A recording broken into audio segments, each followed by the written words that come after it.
Hola a todos y bienvenidos a un nuevo episodio del podcast Cuerpo y Metas, un podcast donde hablamos sobre temas relacionados con la salud, la nutrición y el deporte para que podáis entreteneros mientras aprendéis algo nuevo.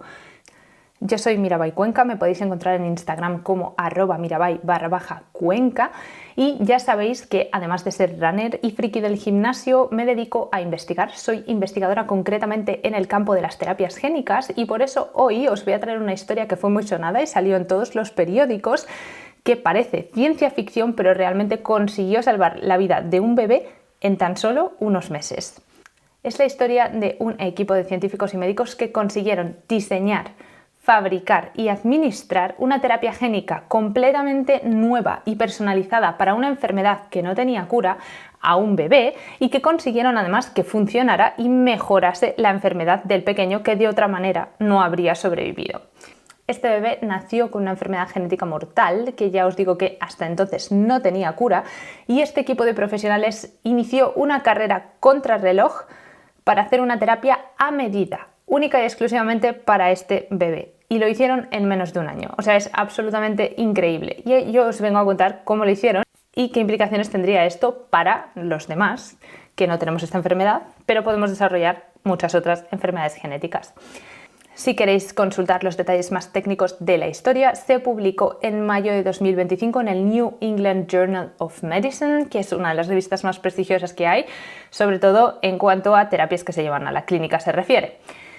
Y para los que no queráis detalles tan técnicos, quedaos a escuchar este episodio en el que vamos a ir desgranando pieza a pieza y explicando de manera muy sencilla todos los detalles que hay detrás de esta terapia pionera, que básicamente es una terapia que consiste en utilizar un lápiz con goma de borrar sobre nuestros genes.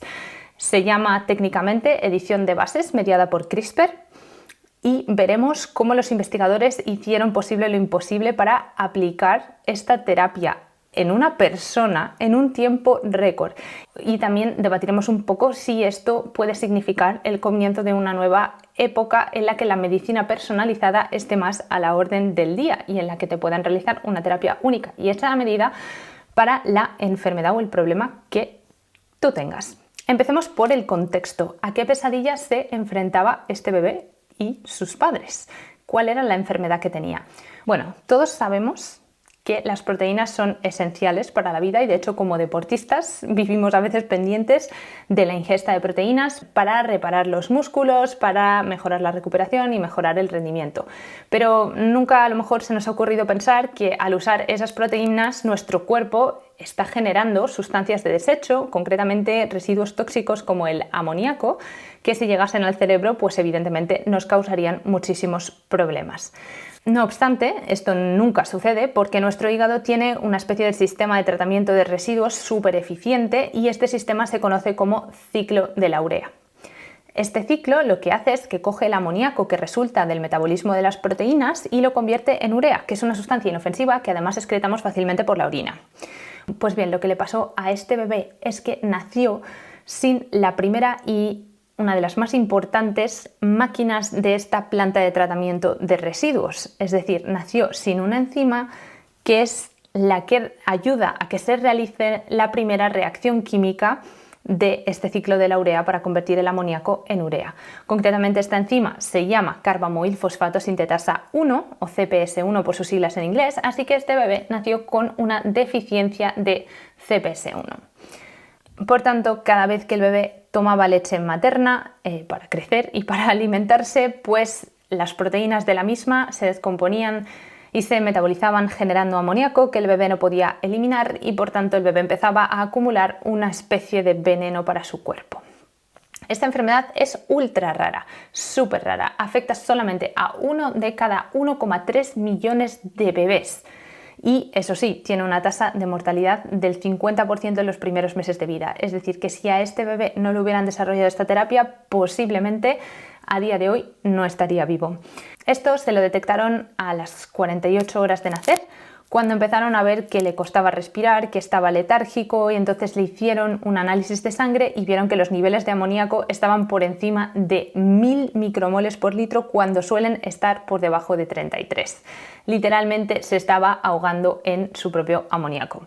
Entonces los médicos pasaron a secuenciar su genoma y encontraron la causa de estos elevados niveles de amoníaco, que eran precisamente 2 mutaciones en el gen que da lugar a que se produzca esta proteína CPS1, esta enzima CPS1, que es la maquinaria que convierte el amoníaco en urea. Tenía 2 mutaciones en este gen, una en la copia que le vino dada por su padre y otra en la copia que le vino dada por su madre. O sea, malísima suerte, ¿vale? Porque tú tienes 2 posibilidades de poder fabricar bien esta proteína y las 2 se te han ido al garete. Por eso es una enfermedad tan rara, porque es que realmente es mala suerte. Entonces, estas mutaciones que tenía además en ese gen eran bastante malas. O sea, directamente daban lugar a que no se produjera esta enzima. Generaban una especie de proteína corta, pequeña e inútil, o sea, todo mal. La única cura real para este tipo de pacientes es hacerles un trasplante de hígado, pero claro, trasplantar a un bebé de unos días de vida, pues básicamente no es factible, es una operación muy arriesgada. Así que la única opción que les quedaba al bebé y la familia era pues hacer continuamente tratamientos de limpieza de la sangre de este bebé para retirar el amoníaco, o sea, someterlo continuamente a diálisis para limpiar la sangre, darle al bebé una dieta baja en proteínas, con una restricción de proteínas brutal, con lo cual, claro, el bebé iba a tener problemas de crecimiento, y fármacos que se llaman secuestradores de nitrógeno para intentar atrapar el amoníaco, porque el amoníaco realmente está formado por nitrógeno e hidrógeno. Entonces, si tú utilizas fármacos que secuestran nitrógeno, es básicamente pues intentar retirar también ese amoníaco. Pero claro, cualquier enfermedad que tuviera un bebé, y como sabéis los bebés pueden enfermar muy fácilmente por infecciones que cogen de forma recurrente, un simple resfriado o una gastroenteritis, pues podría desencadenar el catabolismo de proteínas del propio bebé, es decir, que se empezasen a utilizar las propias proteínas que tiene como en reserva, y esto le generaría acumulaciones de amoníaco que no se pueden siquiera controlar con estos tratamientos de diálisis y secuestradores de nitrógeno. En ese caso, esa avalancha de amoníaco le podría causar daños neurológicos o directamente podría producirle la muerte.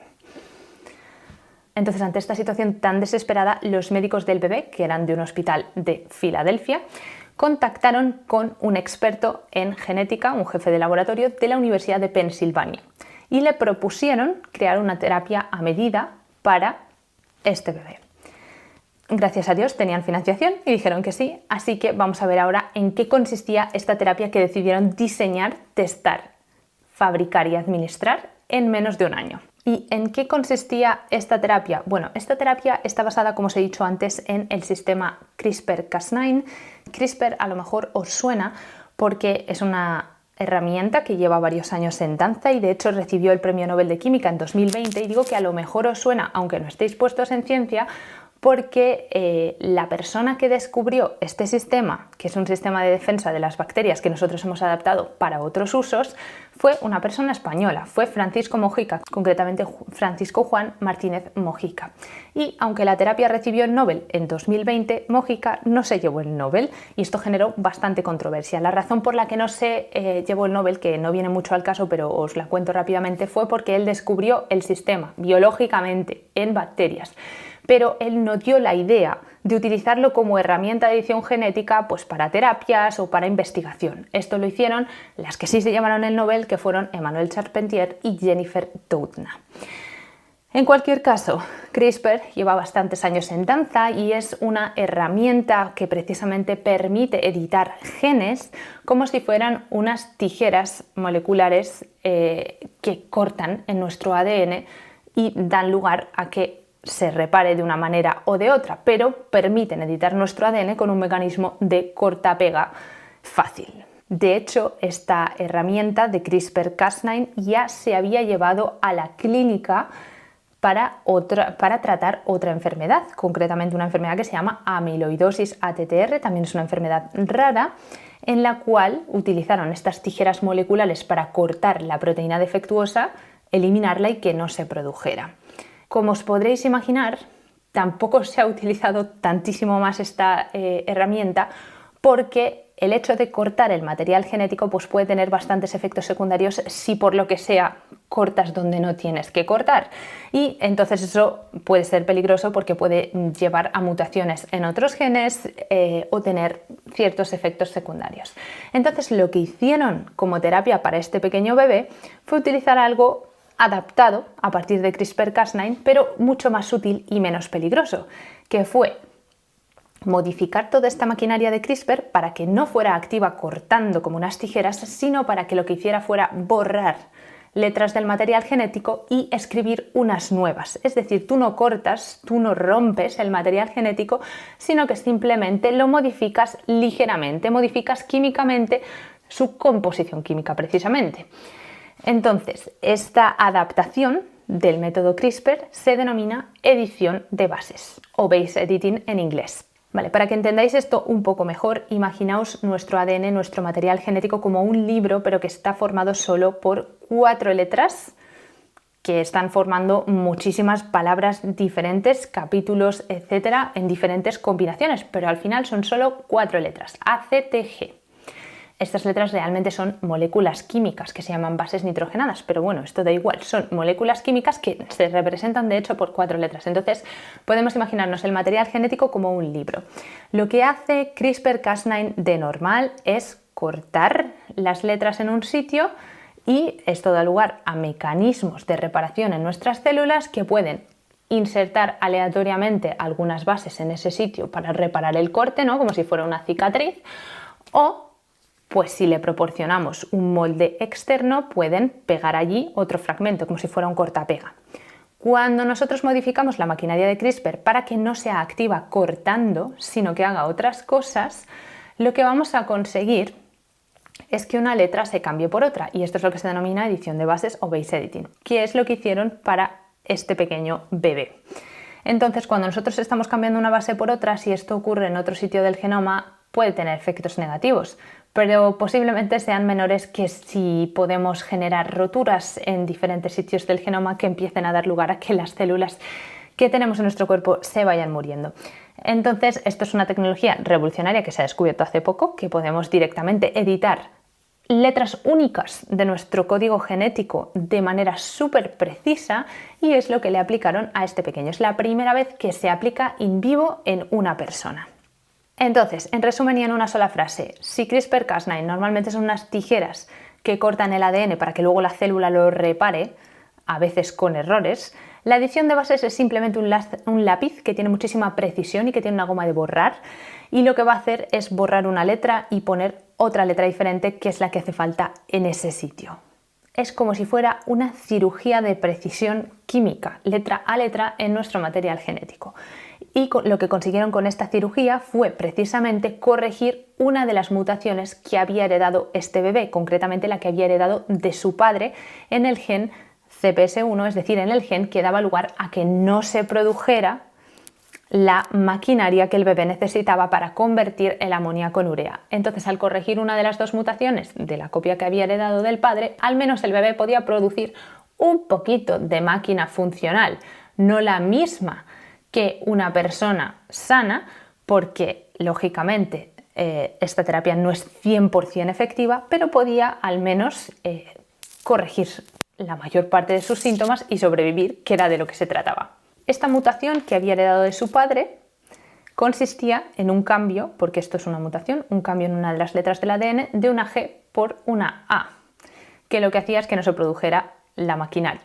Entonces, lo que hicieron con esta terapia de edición de bases o cirugía de precisión fue convertir la A de nuevo en una G, que era la que tenía que estar en ese sitio, para que se fabricase una máquina funcional. Entonces utilizaron lo que se denomina un editor de bases de adenina, o abreviado AB, editor de bases de adenina, Adenine Base Editor, que se ha desarrollado en el Broad Institute, en Harvard, en el laboratorio de uno que se llama David Liu, que la verdad que es muy bueno. Todos sus papers son cremita. Y como esto era un editor de bases de adenina o Adenine Base Editor AB, pues bautizaron la terapia como K-AB. K porque el nombre del niño empezaba por K. En esta terapia, básicamente lo que utilizan son dos componentes. Utilizan una molécula de ARN guía que se llama, que es como el GPS de la herramienta, o sea, una sonda que es la que le da la precisión, porque te lleva toda esta herramienta de la edición de bases, todo este lápiz molecular, te lo lleva a un sitio concreto del genoma, es decir, a donde tú quieres corregir la mutación, al gen que da lugar a la máquina CPS1, que es la que convierte el amoníaco en urea en este caso. Entonces es como una pequeña molécula de ARN que está diseñada para encajar como si fuera una llave en una cerradura en la secuencia exacta del genoma que tú quieres modificar porque es la que tiene la errata. Entonces dirige todo el sistema al lugar en el que se tienen que producir los hechos.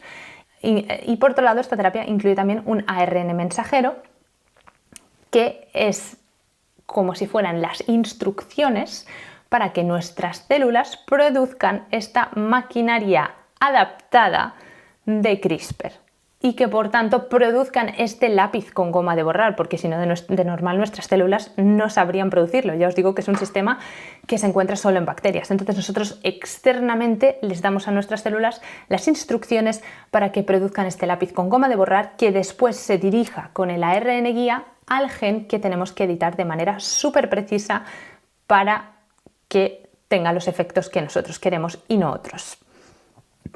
Entonces, este ARN mensajero son las instrucciones para que se fabrique la proteína editora, el Adenine Base Editor, el AB en sí, ¿vale? Concretamente se llama AB8E porque era la octava generación de una versión superior de los editores de bases de adenina que se estaban usando en los laboratorios. La elección de esta herramienta, concretamente de este editor de bases de adenina de su octava generación en una versión mejorada, no fue casual. Esto lo tuvieron que probar en el laboratorio y lo hicieron en un mes o mes y medio desde que diagnosticaron esta enfermedad al pequeño. O sea que lo hicieron bastante rápido y de todas las que probaron en células en el laboratorio, pues esta herramienta fue la que más les convenció y por tanto la que decidieron incluir en la terapia porque era la más eficiente. Y ahora os preguntaréis, todo esto está muy bien, mira, hay una terapia con dos componentes, ya saben cuál es la que mejor funciona en el bebé, pero ¿cómo se lo meten? O sea, directamente esto te lo pinchan, te lo tomas por vía oral, ¿cómo se hace esto? ¿Cómo llega esos ARNs, que son moléculas minúsculas, a donde tienen que llegar, que es concretamente al hígado del bebé, porque es donde se produce este ciclo de la urea?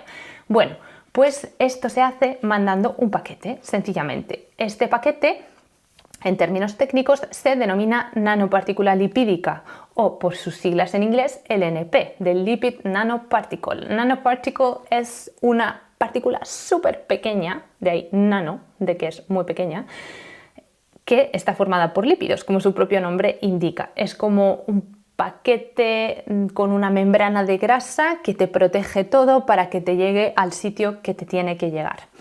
Entonces imaginaoslas como si fueran un camión blindado por esa grasa de reparto dentro del cual vamos a meter este ARN guía y el ARN mensajero, que son las instrucciones para que se produzca el lápiz con goma de borrar y para que este lápiz vaya solamente a donde queremos que vaya. Estas bolitas de grasa o estos camiones de reparto protegen la terapia de nuestro sistema inmune, porque realmente nosotros tenemos estas capas de grasa en todas nuestras células, entonces nuestro sistema no las reconoce como extrañas. Además, estos camiones de reparto, estas bolitas de grasa, están diseñados con una composición tal que hace que no se peguen y se agreguen entre sí y nos generen problemas, y además están diseñados para que cuando llegan a las células a las que tienen que llegar se fusionen con ellas y dejen el material que tienen que repartir dentro, en su interior. Otra cosa que hacen estas bolitas de grasa es evidentemente proteger la mercancía, no solamente para que no sea atacada por el sistema inmune, como ya os he dicho, sino también para que no se degrade, para que no se rompa en el camino, ¿no? Es como un papel de burbujas que tú le pones a la vajilla para que llegue a su punto de destino. Entonces, cuando llegan al interior de la célula, después de haber protegido bien esta mercancía a través de nuestro torrente sanguíneo, porque esto, por cierto, se lo inyectan al bebé, pues se fusionan con las células donde liberan en el interior su mercancía gracias a cambios en el pH, ¿vale? Y como dato, este tipo de tecnología es el que ya se usó en esa terapia génica que os contaba antes, que utilizaba CRISPR-Cas9 para tratar amiloidosis, que era otra enfermedad rara.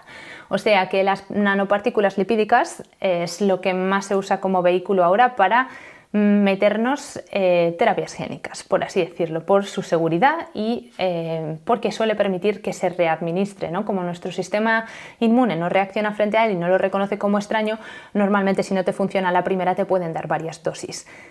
Y de hecho, este tipo de tecnología también es el que se utilizó en las vacunas del COVID, las de Pfizer y las de Moderna, que si recordáis eran vacunas de ARN mensajero y se metían dentro de este tipo de nanopartículas lipídicas y se nos inyectaban intramuscularmente. Bueno, pues esto para la terapia génica del pequeño, bastante similar.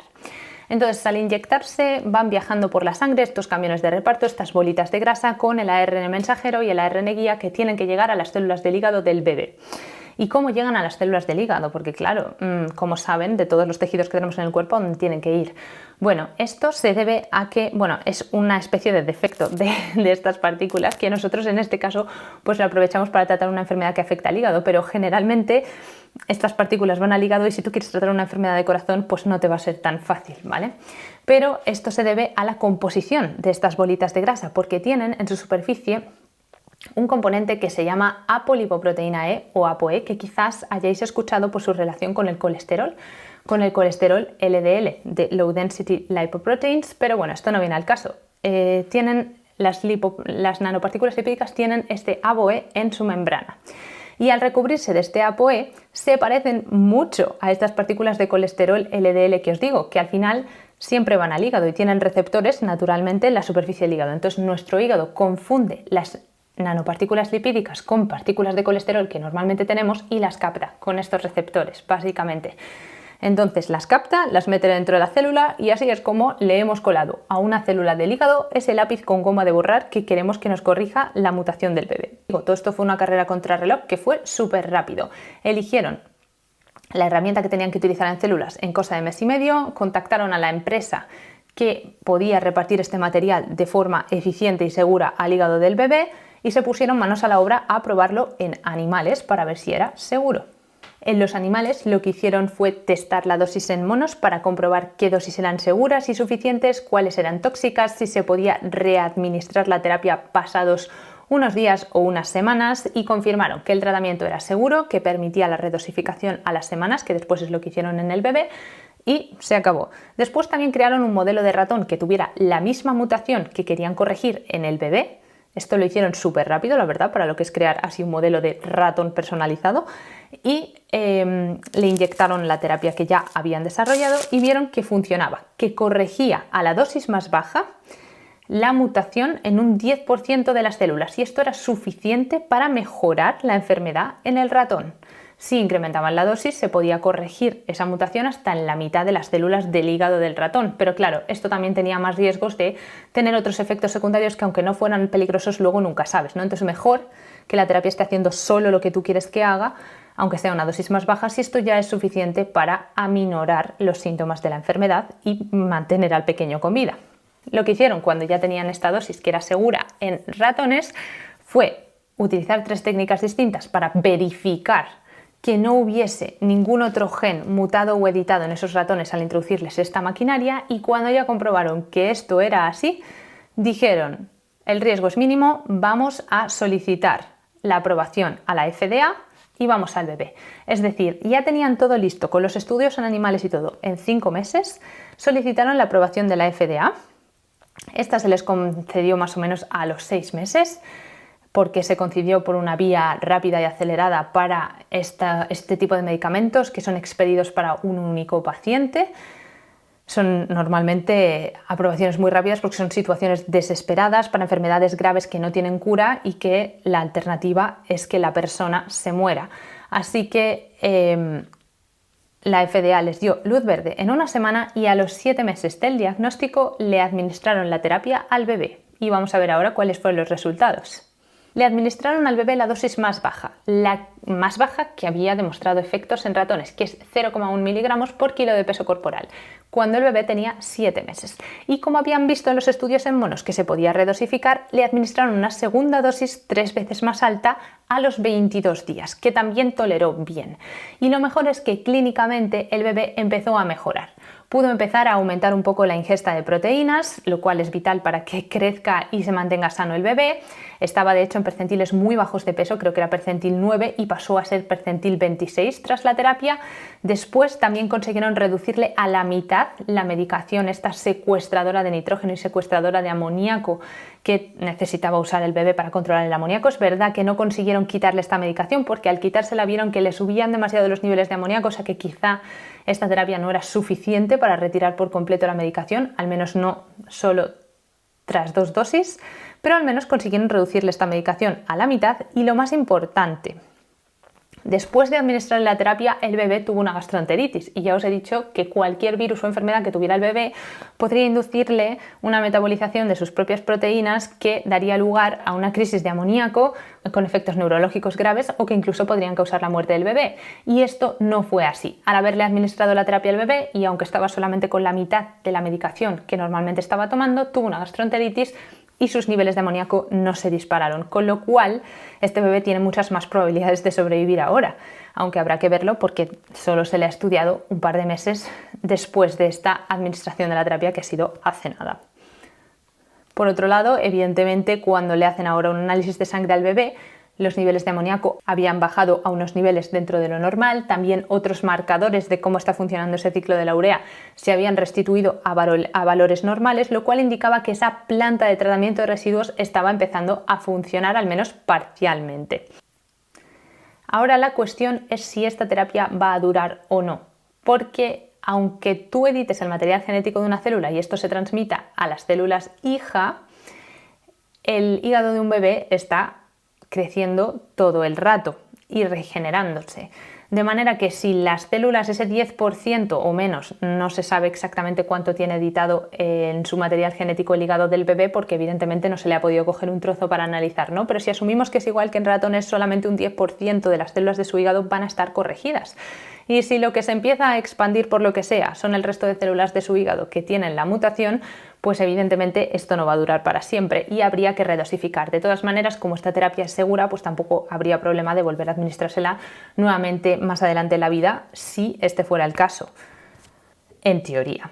Así que ahora el seguimiento durante años de este bebé va a ser clave para ir respondiendo estas preguntas y ver cómo evoluciona. O sea que súper bien todo hasta ahora y ha sido un exitazo, pero hay que ir viendo cómo evoluciona. Y es muy posible que el bebé necesite dosis de refuerzo de esta terapia. Por otra parte, hay que tener en cuenta que para administrarle esta terapia al bebé se le tuvo que inmunosuprimir. ¿Por qué? No porque ya os he dicho que las nanopartículas lipídicas normalmente no causan una respuesta exagerada del sistema inmune porque las conocemos, porque nosotros tenemos ese material en nuestro cuerpo. Sin embargo, este bebé nunca había visto una máquina funcional que convierte el amoníaco en urea, porque no lo tenía, porque había heredado esta mutación o maquinaria defectuosa de sus padres. Entonces, claro, tú no sabes qué va a pasar cuando el hígado de ese bebé vea esa máquina funcional que es completamente nueva, quizá empiece a atacarla. Entonces, por si acaso, le administraron una terapia de inmunosupresión y esto no creo que lo puedas mantener por toda tu vida. Así que habrá que ir viendo también cómo responde el pequeño en ese sentido. En cuanto a si esta terapia es eficiente a nivel de coste, los investigadores dijeron que el coste de haber desarrollado esta terapia era equivalente a hacer un trasplante de hígado y el cuidado posterior en el futuro que tienes que tener al recibir un trasplante de hígado, y que de hecho avances en la tecnología, en la plataforma y en la manera de implementarlo podrían abaratarlo mucho. Tanto como para que sea rentable, sobre todo para una farmacéutica cuando hay tan pocos pacientes y son enfermedades de estas ultra raras, no se sabe y no creo que lo sea. Eso sí, da bastante esperanza para terapias génicas para otras enfermedades un poco más comunes en el futuro, y el único problemilla en este sentido que yo le veo es que, como os he dicho, las nanopartículas lipídicas tienden a ir generalmente al hígado por esta composición que tienen, que tiene apolipoproteína E en su superficie, que es la que tiene receptores en el hígado. Entonces, esto presenta evidentemente un problema cuando quieres dirigir la terapia génica a cualquier otro órgano, porque esto quiere decir que por ahora solo podemos corregir enfermedades que afecten a nuestro hígado, pero hay muchísimas que no afectan al hígado y afectan a otros órganos. Esto también quiere decir que si nosotros estamos aplicando terapias a otros órganos, a menos que consigamos redirigirlas muy bien, siempre habrá efectos secundarios o no deseados en el hígado, porque algo de esa terapia se va a llevar, porque aunque nosotros consigamos dirigir estas partículas más hacia otro tejido, si siguen teniendo la misma composición, el hígado siempre va a poder coger algo. Entonces, evidentemente, esto es algo que hay que desarrollar más. Hay otros mecanismos, otros camiones de reparto que tenemos para las terapias génicas, pero tienen sus propios problemas y eso se podría ver en otro episodio. No me voy a meter en esto ahora, así que bueno, simplemente digo que en ese aspecto, en el aspecto de repartir las terapias a otros órganos para enfermedades que no afecten al hígado, todavía vamos un poco retrasados.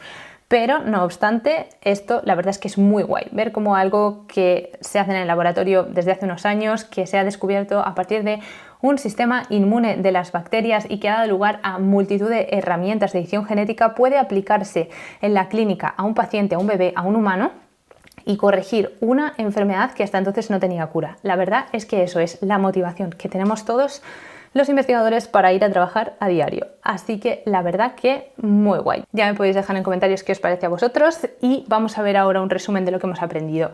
Primero, que una enfermedad genética devastadora que convierte algo súper vital como son las proteínas en una sustancia completamente tóxica para nuestro cerebro, sobre todo como es el amoníaco, y que no tenía cura hasta hace unos meses, ahora sí que tiene cura.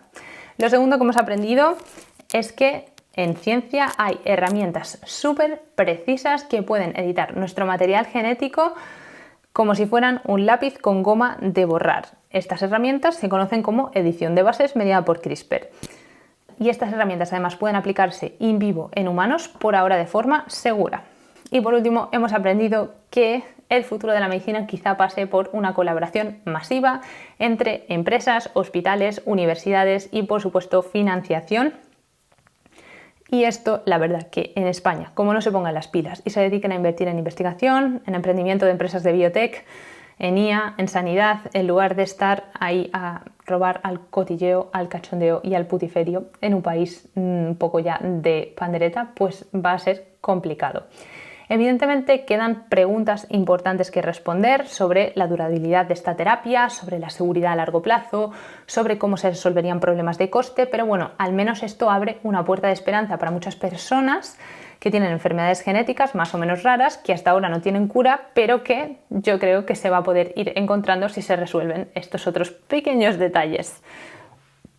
Para mí es una idea muy bonita para cerrar este episodio pensar que la ciencia, con fondos económicos, con colaboración entre empresas, en hospitales, en universidades y en centros de investigación y sobre todo la valentía de una familia de aplicar una terapia completamente nueva y prestarse a ello, pues puede cambiar el futuro y puede ayudar a encontrar la cura de enfermedades que hasta ahora son incurables. Muchas gracias si habéis llegado hasta aquí. Si lo habéis hecho, además, hacedmelo saber en comentarios y espero que os haya gustado. Si es así, pues se agradece que le deis a me gusta, que os suscribáis a la plataforma que lo estéis escuchando, que dejéis una valoración positiva en Apple Podcasts o Spotify y que lo compartáis en vuestras redes sociales con vuestros amigos para que llegue a más gente. Nos escuchamos en el siguiente episodio y nos vemos por Instagram. Adiós.